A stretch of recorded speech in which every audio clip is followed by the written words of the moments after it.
Released worldwide on November 13th, 2020, Die Maschine is the introduction to the Dark Ether story. This map is a reimagining of the classic Noctur and Toten, and this map takes place after the phenomenal ending of Tag der Toten. And if you remember, I loved that ending. So let's join Requiem, clear the LZ and get in the chopper, and Megatron blast our way into Die Maschine. Oh hey, a new section. Would you look at that? Well, since this is a new game, it is only fair that we go full in-depth and look at all changes made to the game, starting with immediately when you load in. The intro cutscene plays, and sadly, this is the only time you get to watch it, unless of course you look it up on YouTube. Then you are greeted with a red version of the airplane hangar that you chill in the MP mode. And then you are introduced to a slew of new systems. First things first, loadouts. In this system, you can bring any gun of your choice. Personally, I use the XM4 because it is bad. And you can also bring in field upgrades: Freeze Blast, Energy Mine, Aether Shroud, Healing Aura, and Ring of Poggers. And all are amazing and offer unique bonuses to the team's playstyle. Stuck in a rut? Use Aether Shroud and get out of it. Need a damage boost? Pop a Ring of Poggers and get that nice damage out. Next, the upgrade system. When playing a match, you earn a new currency called Raw Ethereum. This stuff is used to buff just about everything in zombies, from the perks to even the weapon classes. And on that note, perks in this game. You can purchase all 6 perks, but they go up in cost after each purchase in increments of 500. So the base perk is 2500 and goes up from there all the way to 5000. Through various means across MP and zombies, you are able to unlock new operators. There are 5 from NATO and 4 from the Warsaw Pact. And they add more flair so you can be your own character. Now let's get into gameplay changes. In-game, right upon spawn, you see the changes, the point system. This is completely elimination based now, so you get 90 essence for basic kills and 115 for critical kills, including melee or headshots. And for now, there's health bars and damage numbers. This is an amazing change and allows you to see the full extent of your gun's damage. Next, upon death, zombies drop equipment of all types now. You can get stun grenades, C4s, monkeys, and even self-revives. Next up, the rarity system. All wall weapons and guns pulled from the mystery box have weapon rarities now. The higher the rarity, the more attachments and damage the gun receives. And now, instead of going up to the wall guns for ammo, you can go to weapon crates around the map and purchase ammo. Next, weapon upgrades and Manny the Mannequin. When zombies die, they drop 2 types of salvage, uncommon and rare. Uncommon can be used to craft armor and also the first 2 tiers of your weapon upgrades, uncommon and rare. Rare salvage is used for the last level of armor and the last 2 weapon upgrades, being legendary and epic, as well as the score streaks usable in-game. The drop rates of uncommon is 50 per pickup, and for rare it is 10 per pickup. The armor system is actually very handy, and as mentioned, you can have up to level 3 armor and can be refilled by armor plates or just rebuying it with uncommon salvage. It lessens the blows of zombies, which do more and more damage as the rounds progress. Next, the intel system in Cold War. Very similar to the audio logs and diary entries from World War II zombies. This game features collectible intel around the map that can be viewed in the menus at any time. And finally, the Pack-a-Punch system. In this game, there are 3 Pack-a-Punches. However, they go up in cost every time. The first is 5,000, then 15,000, and then the whopper of a final one, 30,000 points. And also in this game, you can select which AAT mod goes on your weapon via a sub-menu in the Pack-a-Punch. With that, we can finally get into the good of this map. Let's start where the story begins, or should I say, where one ended. After the ending of Tag der Toten, Sam and Eddie walk into the new world. But as God said himself, the very end of Black Ops 4, our characters sacrificed themselves to collapse the multiverse and try and create a singular world where zombies didn't exist. And they were half right. Sam is now a West German BND double agent inside of the KGB and works with Grigory Weaver to uncover the acts of the Omega Group. Weaver then sends in Strike Team Alpha of Requiem, Requiem being the CIA's answer to Omega Group, buried deep inside the Pentagon. Upon loading in, you land right outside of the building featured in Noctur and Toten. There are voiceovers from Weaver and a cast of other Requiem members: Dr. Gray, head of the Unnatural Sciences Division, Dr. Strauss, ex-End Station scientist who is head of Energy, and Major Carver, head of the Containment Division of Requiem. This game has an amazing, beautiful progression, forcing you through 2 different ways and not. Whichever you prefer, there's no particular route. Finally, get into the bunker that the Soviets sealed up in 1945 at the end of the war as they pushed back Berlin. However, you begin to notice something is up. You are then introduced to the new mechanic, the Dark Ether. End Station found a way to breach the gap between dimensions, and you are going to take advantage of that. In the Dark Ether, everything changes. You lose radio signal, the map goes dark, jellyfish light the sky, and you wonder, where are you really? However, from a gameplay stance, you use these throughout the main quest to find certain objects. In the Dark Ether, there are crystals you can break to earn rewards like ammo, armor plates, perks, and even guns in some cases. Before we get into the main quest, however, let's talk about high rounds and bosses. This time around, high rounds are actually fun. As I mentioned in the previous segment, this game completely changes the progression by adding the new salvage system. This system allows for the purchase of score streaks, equipment, or even the elusive self-revive, provided of course you are the required level in-game. The salvage also helps upgrade the player's weapons from rarities like uncommon, rare, epic, and legendary. You can also use the salvage to buy and upgrade the new armor system. This acts like the zombie shield from previous Treyarch entries, except now it covers you 360 and lessens the damage taken from zombies. Anyways, the mystery box. This system has been inverted on its head, and honestly, it was a much needed change. When hitting the box, you can get any gun, as usual, or a score streak. However, the guns have their rarities attached now. So you could get a green M16 early on, however the higher rounds you go, the better rewards you get from the box. So test your luck if you feel so inclined. Wall weapons also no longer give you ammo for the gun, so now you must rely on the new ammo boxes on the map. Each time you pack-a-punch your guns, the price for ammo goes up and caps off at 5,000, which really isn't that bad for pack-a-punch gun ammo. Next, the wonder weapons. The DIE Shockwave, or the Decompressive Isotopic Estrangement Machine, is essentially if the Thunder Gun and the Jet Gun had a baby. Its main ability is a blast that knocks away zombies, and its other ability is it sucks the essence out of the zombies and uses it as ammo. There are also 4 upgrades for it. The Die Nova 5, like its cousin Nova 6, it fires a gas cloud that thankfully only hurts zombies. The Die Thermophasic is a fire upgrade that shoots a ball of fire, meant for single or smaller groups. The Die Cryo Emitter shoots a beam of ice energy that slows down and eventually kills the zombies. And finally, in my opinion the best one, the Die Electrobolt. This variant shoots a beam of electricity that shocks and melts the health away from zombies, and especially the boss, the Megaton. Also, the ray gun makes its triumphant return in this game, and it's actually good this time. Since it benefits from the triple tier upgrade system, its damage can be mega boosted, and combined with Ring of Poggers, the ray gun melts through literally anything.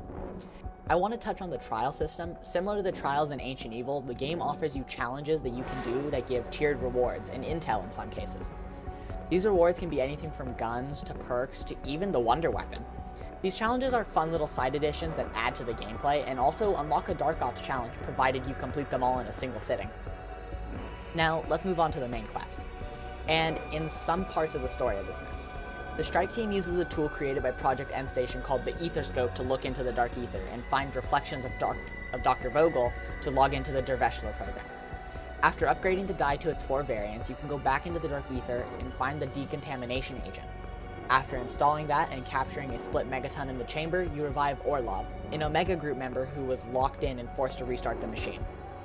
After tempting him with a picture of his family, Orlov works with the Strike Team to shut down the system.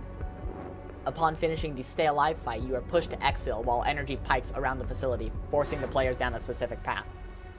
Upon reaching the exfil site, you board the chopper and Project End Station goes nuclear, and you return to the States for debrief on your next mission. On that note, the exfil system. This is an amazingly fun gameplay feature and allows the players another option compared to just letting yourself die. Upon a majority vote, Weaver will send in Raptor 1. You have around 1:30 to clear the LZ and allow for Raptor 1 to land, and upon completion you earn an XP boost and Ethereum crystals. Just a few more things. The upgrade system and tiered upgrades.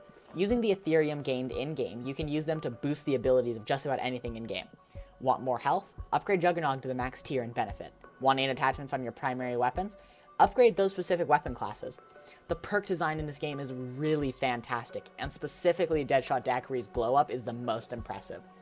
I would also like to point out the new perk in this map, Elemental Pop, and it allows for the player to have any AAT active, even if they don't have one already on their weapon. It's really fun to just cycle through all the AATs, even if you only have Deadwire on your weapon. I want to touch on the map design really quick. The above ground sections mirror perfectly how I believe zombie maps should be made. Several areas for each player to control and train, and a central hub connected with fast travel in each major section of the map. There's also the best part, or in this case side Easter egg in this map. that has ever been featured in any Zombies map, the Coffin Dance Easter egg. After reforging the Pack-a-Punks, you can shoot 5 orbs. Once you shoot all 5, you teleport back to the Dark Ether and witness the Coffin Dance. You know, just one of the largest memes of 2020. More side Easter eggs include the Giant Hand, the Giant Apothec and Elder God walking around on round 40+, and the Essence Drop. My favorite part of this map is the fact that there's a lot you can do, but not that you have to do. Very similar to the Final Reich in many ways, and it makes a really fun launch experience. And finally, the music. Kevin Sherwood and co. do it again with Alone, sung by Clark S. Nova, touching on themes of being forgotten and left to rot. And even mirrors some of the themes about the Victus crew and how they're left alone in the Dark Ether. With that, we can get into the bad after the break.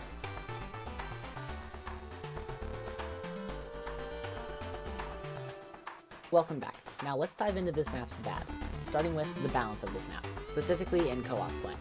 I find that this game plays a lot more smoother on solo, and it's because the balance of zombies and how they scale up in later rounds. Zombies begin to do more damage the higher you go. 30 damage per hit in the early rounds, 50 by round 20-ish, and by round 30 they're doing 75 a smack. Now combine those numbers with an increased zombie count, and it spells disaster. And to combine that thought, the megatons get bad when you get to the later rounds. Early on, they're pretty okay. Tapped guns with Deadwire ruin his day pretty well. But then you get his babies, the Split Twins, the 2 ugly best friends I've seen, the Megaton Blaster and the Megaton Bomber. These 2 little shits have the powers of the main Megaton and can somehow move faster than him. Their ranged attacks are also heat-seeking, so they can follow you around corners and even over ledges in some cases. Dogs are also a big issue in this game, in that they share an attack with Tigers from 9, being that they can lunge at you. This would be okay if the damage wasn't automatically 50 damage per hit, no matter where they come in. Next, some of the voice acting in this game and the smaller roles our characters take. Specifically Orlov. He sounds like the Hulk if he was a zombie, and it just doesn't work. Half of his lines you can barely understand, and it almost ruins some of the scenes that you're supposed to be invested in. And in terms of our characters, all they have to say about these horrors is nothing. They only comment on minor gameplay occurrences and stay relatively quiet. You are talked to more than the characters talk, and it really does not satisfy me on a story level. Also, the lack of an outro cutscene really puts this map off for me. It doesn't give us any clue where we are headed next, and it kind of makes me curious as to why it was omitted from this map. Next, the points in co-op. Now, I think the point system actually works really well on solo. However, when you move to co-op, and I find it really hard to scrounge up the money needed to purchase the things I need. And on that, the scrap. Specifically, rare salvage. Treyarch, how are you going to charge 1,000 rare salvage for some things like upgrading your gun when you only get 10 per drop? Of course, this can be helped by running a flashlight on your gun, however the pickup rate is still terrible. Something I would like to point out, I have unlocked the Dark Ether camo, this game's version of Dark Matter from previous entries, however I can only use it on the gun I bring into the match. And I think that due to the randomness of guns and the absence of weapon kits, I feel that they need to add some sort of feature where I can put it on all my guns but can't customize them. I think that it would make it, I feel more accomplished when I see the camo. If this does happen, I will be sure to pin it in the description. And finally, the stability of this game is lower than average. I personally have crashed 4 times running the main quest and have had my console turn off multiple times while in the middle of gameplay. One time I was simply equipping a sight on my gun and my game turned off. And it's just unacceptable from a multi-billion-dollar studio/publisher like Activision. And right before the nitpicks, I would like to talk about score streaks. While I do enjoy the chopper gunner, the war machine, and the bow, the sentry turret is a downright waste of time and salvage. The cost of score streaks is a bit excessive as well, costing exclusively blue scrap. I feel as though there should be a mix between the two. I would also like to mention how when you use the chopper gunner on solo, the zombies are scripted to run away from you no matter if you're playing co-op or solo, and they usually just run inside, so it's basically useless. It almost ruins solo high round exfils because you need a chopper gunner to help you take everything out. Now, let's get on to my favorite part, the nitpicks. When watching the 2 soldiers for the Dark Ether Wrench, the ghost spits, but the noise for the spit comes a few seconds after, so he's already done with the animation. When playing the map, several quest items can bug, and they completely stop progression. Sometimes on dog rounds, the dogs will fly in the air and ignore players, forcing them to go hunting for it. Next, the zombies in this game are scripted to throw their limbs at you if you are technically out of bounds. However, they do this purely if they are too lazy to reach you, meaning that you could take unfair damage because the zombies just got too lazy to keep following you. Next, in this game, you have to stare at the thing you are trying to purchase before you can actually do it, making fire sale almost completely pointless because you have to waste time staring at the mystery box before you can actually buy it. And the best one of all, the pings in this game have reused gun images from Blackout. Like on screen now, you can see the ping images of the tactical Vapor from Blackout 4. And with that, we are done with Die Maschine. Let's wrap this up.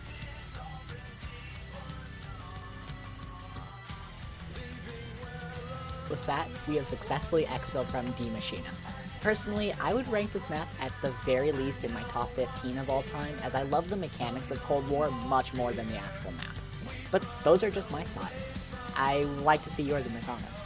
I hope you enjoyed this semi-new style of review. Thank you for watching and have a great day.